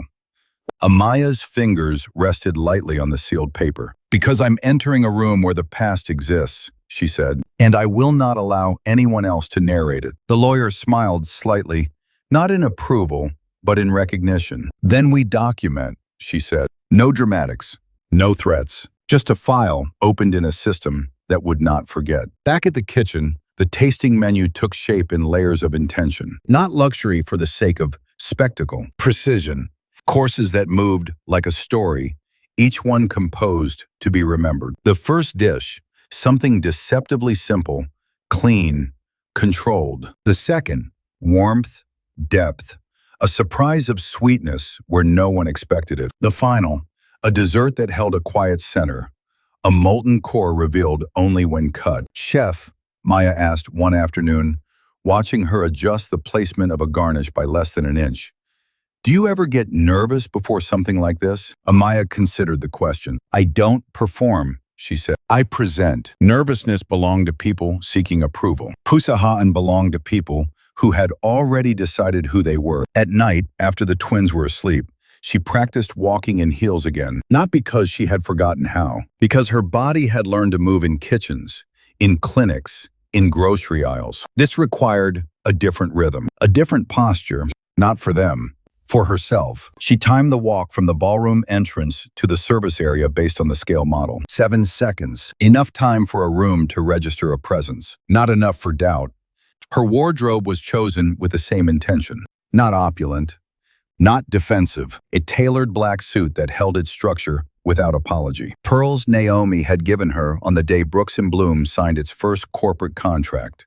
Not expensive, but luminous. The mirror in her bedroom reflected a woman she had not known at the Langford house. Not because her face had changed, because her center of gravity had. The night before the tasting, she opened the drawer and took out the twins' birth certificates. Leo Brooks, Lucas Brooks. Her name alone, a decision she had made, not out of anger, but out of clarity. Names were not inherited. They were claimed. The envelope remained unopened. She placed it in her work bag beside the contract, the floor plan, the menu drafts, documents, evidence of existence. Nothing more, nothing less. Graham appeared in her thoughts only once during those days. not as the man who had stood in candlelight and spoken about escape, but as a variable in a system she had already mapped. He would be on stage. He would descend. He would circulate. Their paths might cross or might not. The plan did not depend on him. That was its strength, because this was never about forcing recognition. It was about being undeniable. On Thursday afternoon, she visited the ballroom for the first time. Empty, it looked smaller than she expected. Rooms built for spectacle often did when stripped of people. She walked the perimeter slowly, her steps echoing against polished floors, her hand trailing lightly along the edge of a table that would soon hold her work. The event coordinator spoke beside her, pointing out electrical access, discussing timelines. Amaya nodded, her attention split between the practical and the symbolic. This was not the Langford house. There were no service entrances hidden behind hedges, no corridors designed to keep certain lives invisible. Every door opened into the same space, public, documented, accountable. When she stood in the center of the room and looked toward the stage, she did not see the past. She saw a line, a clear, unbroken path between where she had been erased and where she now stood as a name on a contract. "Is everything to your satisfaction?" the coordinator asked. Amaya allowed herself a small, precise smile. "Yes," she said, "it will be." That night, back in her apartment, she laid everything on the table. The menu, the schedule, the blueprint, the sealed envelope, not as instruments of confrontation, as a system, a record of a life that had been built in silence and would now enter a room that could not ignore it. She sat between her sleeping sons, one on either side of her, their small hands resting against her arms in unconscious trust. "I'm not going back," she whispered into the dim light. "I'm arriving."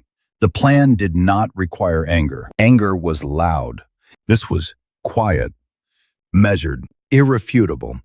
Because when the doors of the ballroom opened and her name appeared on the event program, when her work moved through the room in courses that carried her signature, when the systems that had once erased her were forced to record her presence, it would not be an act of revenge. It would be documentation, a fact entered into the architecture of a world that had once insisted she did not belong. Record, not revenge. And in that distinction lived the cold, unstoppable precision of everything she had become. She enters like a CEO. The Langford Harbor Ballroom did not look the same when it was full. Empty, it had been geometry, polished floors, measured distances, controllable acoustics. Now it was breath, crystal and conversation, and the low orchestral murmur of wealth performing ease. Names floated through the air like currency.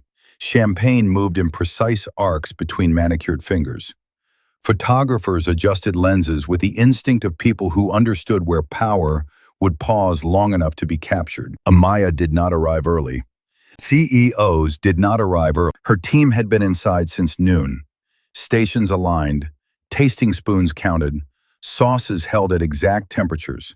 The choreography of excellence already in motion before any guest crossed the threshold. She stepped out of the car at 7:02 p.m., not because of coincidence, because the program began at 7 o'clock. 2 minutes late was not tardiness. It was timing. The air carried the scent of salt from the harbor, threading itself through the more curated perfumes drifting from the open doors. Flash bulbs ignited somewhere near the entrance, capturing donors and board members in carefully composed moments. Her heels touched the pavement with a sound she had practiced until it belonged to her. Measured, unhurried, ownership translated into movement. The tailored black suit held its structure as she walked.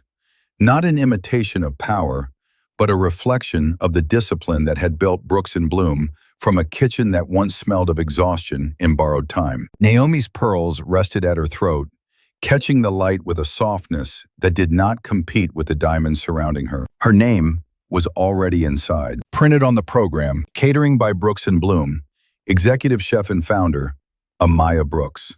Founder, not Miss, not staff, a title that could not be escorted through a service exit. The event coordinator approached her the moment she crossed the threshold, relief visible beneath professional composure. "Miss Brooks, everything is running perfectly," he said. "The board is already asking about the first course." "Good," she replied, her voice calm, her gaze moving past him to the room itself. She did not search for Graham. She did not search for Evelyn. She located her team. Station 1, in position. Station 2, plating sequence flawless. Dessert refrigeration, stable. Her world existed in systems that answered to her. 10 minutes, she told Maya softly as she passed. Maya nodded, the silent communication of people who trusted each other with outcomes. Guests turned as she moved through the perimeter of the room, not because they recognized her, because presence announced itself in ways recognition followed. The Langford Foundation crest hung behind the stage, backlit in gold. A man's voice, familiar even through years of absence, carried across the room as the opening speech began. Graham. She registered the sound the way she would register the hum of a refrigerator in a kitchen. An environmental factor, not an emotional event. Legacy is not what we inherit, he was saying, the cadence of his voice trained for rooms like this, but what we build together. The irony was architectural. She did not look toward the stage. Instead, she adjusted a linen at the tasting table by a fraction of an inch. A photographer paused near her, his lens tilting in curiosity. "Are you with the foundation?" he asked. "No," she said, meeting his gaze with the quiet steadiness that had become her signature. "I'm the caterer."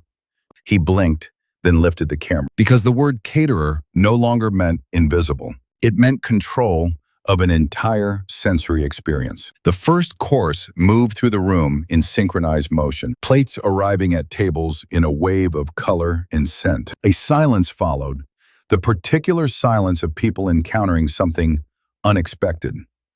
Not extravagance, precision. Amaya stood at the edge of the service corridor, watching the reaction ripple outward. A donor leaned toward another. A board member set down her fork slowly, as if recalibrating. A man who had been speaking loudly stopped mid-sentence. This was her language. A conversation conducted without introduction. "Who did this?" someone asked near the front. "Brooks and Bloom," another replied, checking the program. Her name traveled through the room without her needing to carry it. That was power. Not proximity to a podium. There of recognition. She felt it then, not as a gaze, but as a shift in air. The way a room alters when someone important becomes aware of a presence they had not anticipated. She turned. Graham stood at the base of the stage, his speech concluded, his attention no longer on the donors clustered around him, on her.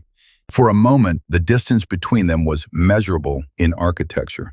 The span of the ballroom, the tables, the movement of servers. But what passed between them was not memory. It was recognition of two different trajectories intersecting again. He did not move immediately. Neither did she. Because this was not a reunion. It was a public space governed by roles, and her role did not require his approach. Amaya turned back to her team. "Second course in 4 minutes," she said. Her voice did not tremble. Her hands did not pause. This was the pressure she had prepared for. Not emotional, but operational. Timing, expectation, the knowledge that a single misstep would be remembered in a room built on memory. Course 2 moved out, then 3, each one a reinforcement of her authorship. She did not circulate among the guests seeking praise. CEOs did not hover for approval. They observed outcomes. From across the room, Evelyn Langford stood near the donor wall, her posture unchanged from the morning room where Amaya had once been dismissed with language as polished as silver. But now, there was something else in her gaze. Not hostility, calculation. Because systems recognize disruption even when they refuse to name it. Amaya allowed their eyes to meet. Only for a second, long enough to establish a fact. She had entered through the front doors. She had been scheduled. She had been announced. And she had done so without asking permission. The music shifted into a slower piece. Dessert service began. The molten center revealed only when the fork broke through the surface. The room reacting in soft, collective surprise. A metaphor no one would name. A narrative only she fully understood. When the applause came, not for her, not directly, but for the experience she had orchestrated, it moved through the space like a tide. Graham began to cross the room. This time, no one stopped him. But Amaya did not wait. She stepped into the service corridor, issuing final instructions, signing the closing forms, confirming the departure times for her staff. Control of the exit was as important as the entrance. When she emerged again, the room had shifted into its late evening looseness. Ties undone, laughter louder, the formal structure dissolving into private conversation. Her work was complete. Her name remained. She walked toward the main doors with the same measured pace she had entered with, not hurried, not lingering. At the threshold, the harbor wind touched her face, carrying away the layered sense of the ballroom. Behind her, the Langford crest still glowed. Inside, her presence would continue to exist in conversation, in programs folded and taken home, in the memory of a meal that had rearranged expectations. She did not need to stay for the confrontation, because the pressure had never been about seeing him. It had been about being seen. And she had entered exactly as she intended, like a CEO, not of a company, of her own narrative. This is not drama.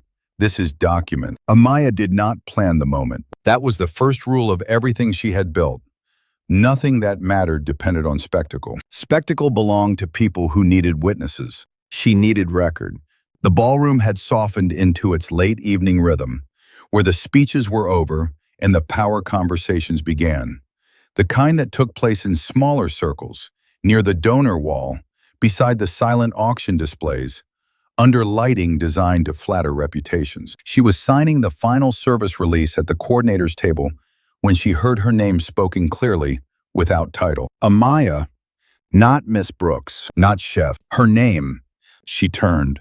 Graham stood a few steps away, no longer framed by the stage, no longer amplified by a microphone. Just a man in a tailored suit who looked, for the first time in years, as though he did not know where to place his hands. "You built this," he said, his voice low enough that it did not travel beyond them. "Yes," she replied. There were 1,000 unsaid things between those two syllables. Not accusation, not longing, fact.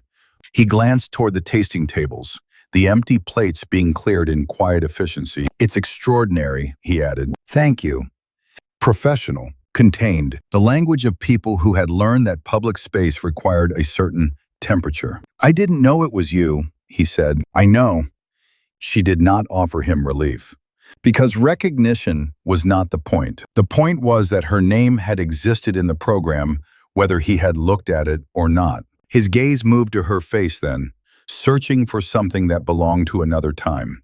The woman in candlelight, the quiet conversations in a kitchen that had never been meant for her. What he found instead was structure. "Can we talk?" he asked. "We are," she replied. A pause. Not uncomfortable, measured. Around them, donors continued to move. Glasses clinked, laughter rose and fell. The Langford Foundation crest gleamed from the far wall, a symbol of permanence in a room that had no memory of her former absence. "I looked for you," he said finally, the words escaping in a way that suggested they had been waiting for years. She studied him for a moment, not the way she once had, searching for warmth, for human fracture beneath inherited certainty. Now she observed as she would observe a variable in a system. "I believe that you believe that," she said. It was not cruelty. It was precision. His breath caught slightly. "And the boys?" he asked, the question arriving without preparation, as if it had been pushing against his ribs since the moment he saw her name on the program. There it was, the line between past and present. Amaya reached into her bag. Not quickly, not theatrically. She placed the cream-colored envelope on the table between them, the same envelope that had lived in her drawer for 2 years, still sealed. Graham's eyes dropped to it, then back to her. "What is this?" he asked. "Documentation," she said. He did not touch it, because even without opening it, he understood. Not the content, the weight. "I didn't come here for this," she continued, her voice calm, her posture unchanged. "I came here to fulfill a contract." The distinction mattered. It separated the woman who had entered the house through a service door from the one who now stood in a public room with her name printed in bold. "This is not a scene," she added. His hand moved toward the envelope, then stopped. "Amaya," she shook her head slightly. "Don't," she said, and the word was soft enough that no one else heard it. "Not because I don't want you to know, because I want you to understand. He listened, for the first time in the way she had once asked him to. I didn't open it for 2 years, she said, because I didn't need it to survive. I didn't need it to build a life. I didn't need it to become someone whose name could stand in this room without explanation. Her fingers rested lightly on the paper. But tonight is a recorded event, she continued. Tonight, my work, my company, my presence are part of the Langford Foundation's official history. Her gaze held his. And history, she said, requires accuracy. The words settled between them with more force than any accusation. This is not drama, she said quietly. This is document. He picked up the envelope then, his movements careful, as if the paper itself might be fragile. Are they? He began and stopped. 2, she said. She did not say their names. Not here. Not in a room that had once erased her. They have my last name, she added, not defensively, not as a challenge, but as a fact. Because for 2 years, I was the only one who showed up. The sentence did not accuse. It recorded. Around them, a photographer passed, capturing a group of donors in laughter, the flash reflecting briefly in the polished surface of the table where the envelope lay. Public space, public record. Graham's voice, when it came, had lost its trained cadence. You should have told me. I was removed from your world, she replied. Not you left. Not I ran. Removed. A passive construction that carried an entire architecture of silence. He closed his eyes briefly, the reality of that word settling into the space where inheritance had once provided certainty. I would have, maybe, she said. Again, not cruelty, probability. She reached for the service release form, signed it, and handed it to the coordinator, who had approached quietly, sensing the boundary of a private conversation without understanding its content. Thank you for your work tonight, Miss Brooks, the coordinator said. My pleasure, Amaya replied. Her title echoed. Public. Recorded. When the coordinator moved away, she turned back to Graham. The envelope is yours, she said. I'm not asking for anything. Not recognition, not restitution, not even involvement. He looked at her, stunned. Then why? Because the truth exists, she said. And tonight is the first night our lives have occupied the same documented space since I was erased from yours. The distinction mattered. Not personal, archival. He held the envelope like a contract he had not yet decided whether to sign. Amaya, he said, her name no longer a question. She stepped back. The distance between them returned, not as loss, but as boundary. My sons are not a secret, she said. They are a fact. Another donor approached him, hand extended, voice loud enough to pull him back into his public role. He did not move immediately, but she did, because her part in this room was complete. At the entrance, the harbor wind touched her again, carrying away the last traces of the ballroom's curated air. Inside, the envelope remained in Graham's hand, a sealed document, not opened in the moment of emotion, not transformed into spectacle, a record waiting to be acknowledged. And somewhere in the official archive of the Langford Foundation's annual gala, a program now existed with her name printed in permanent ink. The night she had entered through the front doors. The night the truth had been placed on a table, not as accusation, not as plea, but as documentation. This was not drama. It was the correction of a record. The house kneels. Spring arrived in Charleston with light. Not the dramatic kind. No storms, no sudden transformation. Just a morning when the harbor reflected the sky so clearly that the water looked like a second world lay gently beneath the first. Amaya stood in the glass-walled office of Brooks and Bloom's new headquarters and watched her sons run across the courtyard below, their laughter echoing between brick and sunlight. Her name was etched on the door behind her. Amaya Brooks, founder and CEO. No additional explanation. No borrowed legacy. Just authorship. The Langford name still existed, of course. Empires did not disappear overnight. They eroded, quietly. The Foundation Gala had been followed by a series of articles, not about scandal, not about confrontation, but about her. The chef who redefined philanthropic dining. The woman behind Brooks and Bloom. a new model of leadership in Charleston's hospitality scene. Her photograph appeared beside her work, her company, her programs for single mothers entering the culinary field. Public record, not rumor, not correction, expansion. And with every publication, the Langford narrative shifted. Not because she had spoken against them, because she had outgrown them in a language their world could not control. Graham's response had been the only thing she never orchestrated. It began with paperwork, not a dramatic visit, not an apology on her doorstep, legal acknowledgement of paternity, a trust established in the boys' names, education funds structured with the same precision his family had once used to build their wealth. He did not ask to replace her. He asked for scheduled time, documented, respectful. He learned to arrive at the apartment building and wait, not as a man who owned entrances, but as a father who understood access was now a privilege. The first time the twins ran to him without looking back for her permission, she felt something inside her release. Not pain, completion. Evelyn Langford's transformation was slower. Power did not surrender easily, but public architecture required public adaptation. The first donation to Brooks and Bloom's training program came anonymously. The second carried the Langford Foundation's crest. The third came with a request for a meeting. Amaya chose the location, not the estate, a neutral conference room overlooking the harbor. Evelyn entered without entourage, her posture still precise, her elegance unchanged. But there was something new in her gaze. Recognition without hierarchy. "I miscalculated," she said. Not an apology in the language of emotion, an admission in the language of power. "You built something I could not remove." Amaya studied her for a moment, the woman who had once defined belonging as geography. "This was never about removal," she replied. "It was about accuracy." The older woman's eyes moved to the documents on the table. Partnership agreements, funding proposals for the program that now carried Amaya's name across multiple states. "You've redefined the structure," Evelyn said quietly. "No," Amaya answered. "I created my own."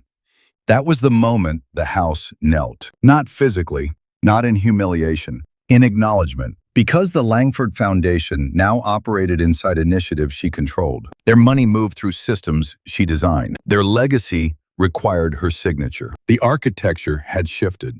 Months later, at the Langford estate, no longer forbidden, no longer mythic, the twins ran through the same garden paths that had once existed beyond her reach. They did not enter through a service gate. They ran through the front doors, their voices filling the marble hall with something the house had never known how to hold.